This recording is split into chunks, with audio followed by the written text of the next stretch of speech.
This is Shaman Weaver, Sheila Baker, and so I couldn't find the go live button, but the thing that didn't happen, it didn't set off myself being on fire about, oh, you messed up, wow, you don't know what you're doing, how can you not find the go live button? What it did instead is it anchored me. It anchored me in the knowing that if I don't know what to do, then sometimes it's best just to go back and do nothing. And take a breath. So, hi, this is Shaman Weaver, Sheila Baker. We're going to talk about internal conflicts tonight. And so I was just talking about how I couldn't find the go live button. I wrote this cool thing, it's below, and a post that I put below, so you can go and look up a podcast, and I'll tell you about that in a minute. But it didn't set off inside of me an internal dialogue about who's right and who's wrong and what I did or what I didn't do to prepare and how could, none of that stuff. None of that stuff happened. What happened instead, and what I'm here to talk to you about, is a stop. Just, okay, that's cool, but just stop. And let's go back and start all over again. And you know what? Presto bango, I love to say that. Presto bango, there was the go live button. So I got to push it. So now we're here tonight. And, we all have internal conflicts. It's something that we learn really early on. And the way that it happens when we learn really early on is that we go to choose something for ourselves, and someone, an authority figure, a parent, a grandparent, someone that we love and respect, or think has authority, comes up and says, no, not that. That's the underpinning of the first doubt. You go to choose and someone says, oh, that's not for you.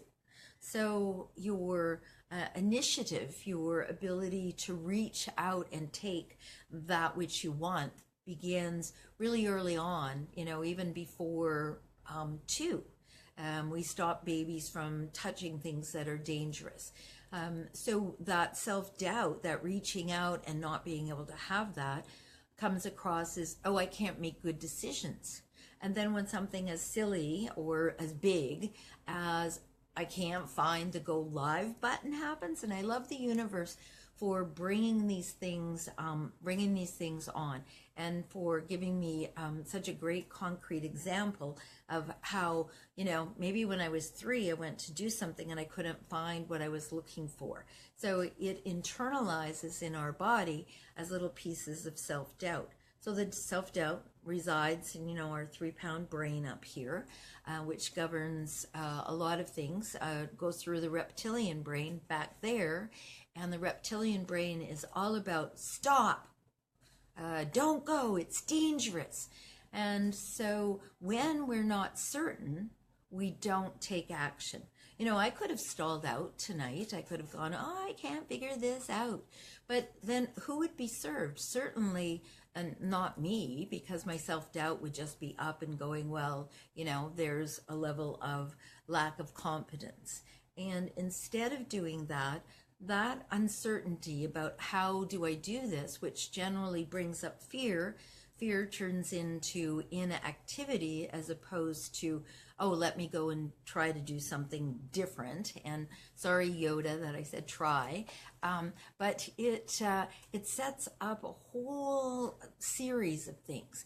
And when our brain fires that I don't know how to do this, or I don't know what the answer is, physiologically our body responds. The thing about our bodies is that when they respond in fear, or when they respond in anxiety, or when they respond with excitement, exactly the same physiology happens. Your heart raises, your throat gets dry, you start to breathe in shallow little ways, you think you're going to get dizzy and fall over. All because you don't know something. I mean, what an interesting response. And we think there's fight or flight, but I think there's something else. I think there is inactivity. and stalling out. And when we don't know something and we feel the fear, oftentimes we stop ourselves. We stop ourselves from moving forward. We stop ourselves from taking the action that says, oh, I can do this. And when that occurs, we learn that, oh, I can give up. And I think that's one of the things that Yoda was talking about. He was like, do or do not. There is no try.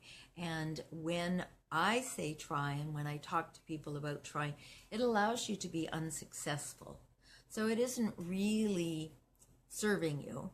And you know, one of the things you can do tomorrow morning when you get up and you're having your cup of coffee, try to pick it up.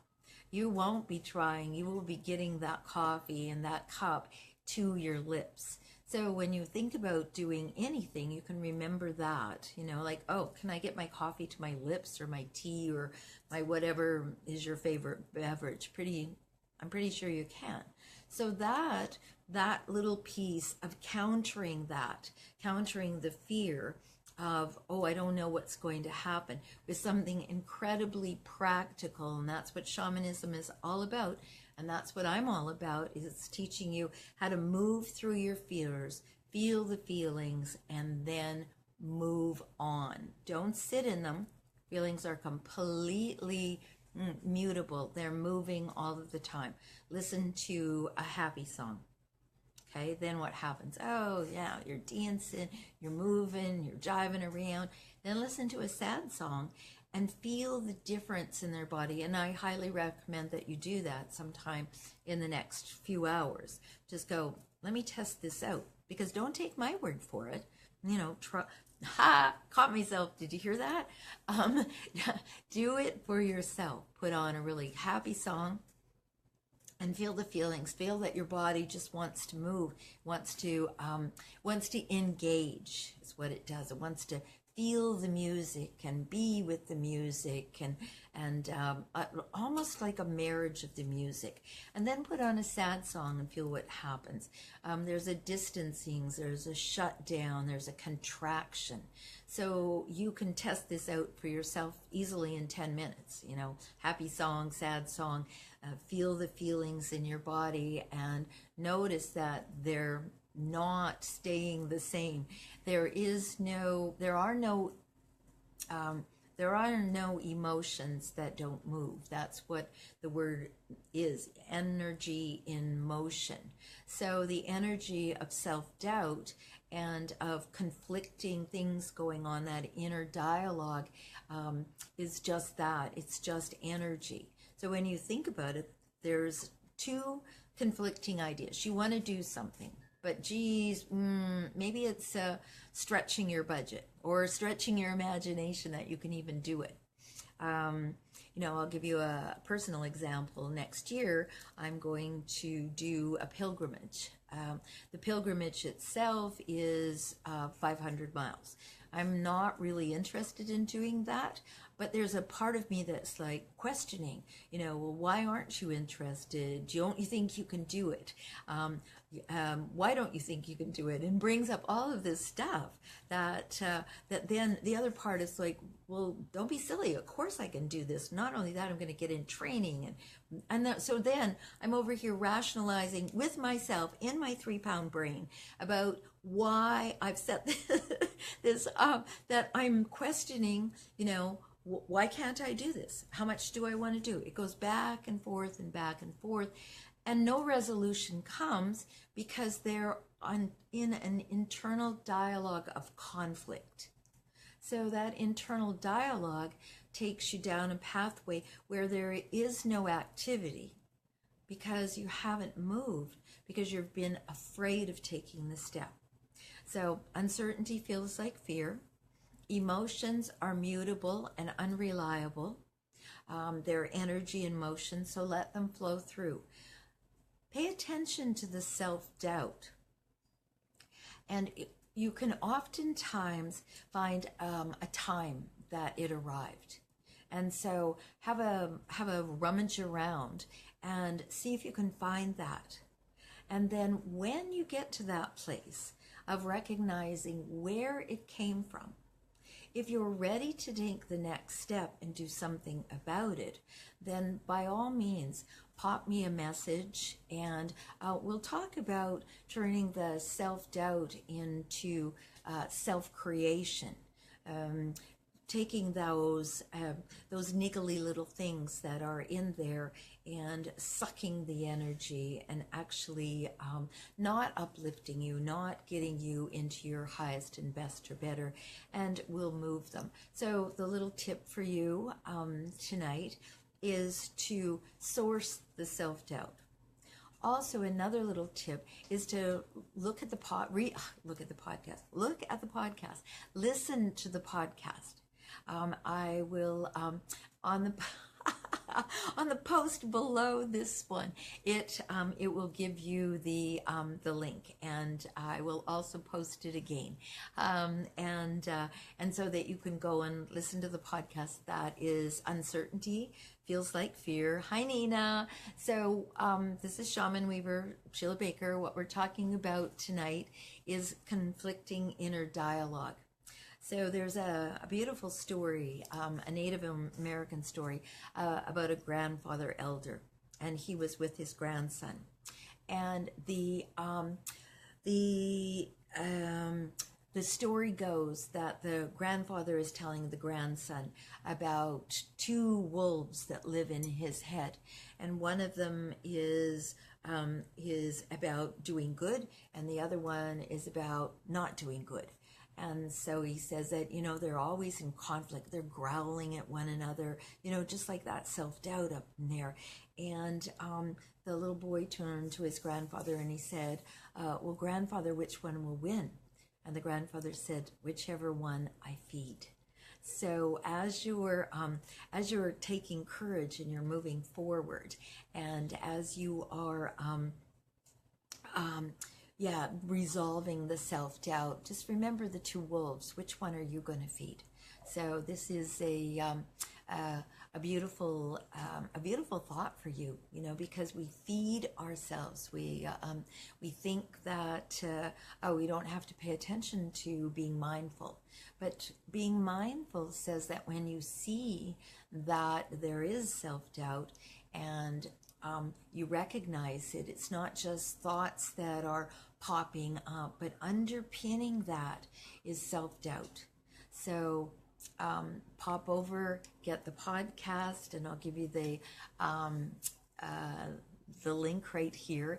It's shamanweaver.com/podcast.html. And the podcast that you're going to listen to is Uncertainty Feels Like Fear. And there's also another one. It's called Emotions, Energy in Motion. We get attached to the way that we feel. And we think that the way that we feel is long-term.